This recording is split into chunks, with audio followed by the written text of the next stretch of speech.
या निवडणूक अधिकाऱ्याला विनंतीपूर्वक इशारा देतो की उद्धव साहेबाच्या आणि राज साहेबाच्या मागण्या मान्य करा। तुमचा निवडणुकीमधला जे होणारा घोळ आहे तात्काळ बंद करा।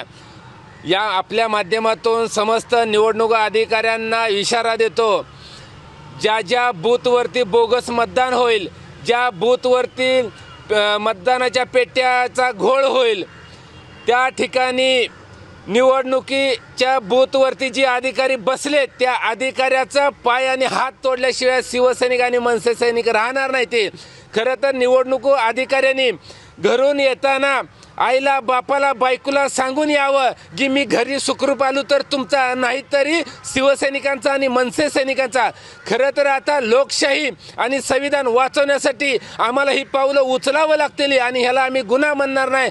जर ह्या असल्या सरकारनं जर आमच्यावर गुन्हे दाखल केले तरी आम्ही मागं हटणार नाही। पण ज्या ठिकाणी ज्या बूथवरती बोगस मतदान होईल, मशीन घोटाळा होईल, त्या बूथवरच्या निवडणूक अधिकाऱ्याचा हात आणि पाय तोडल्याशिवाय आम्ही राहणार नाही।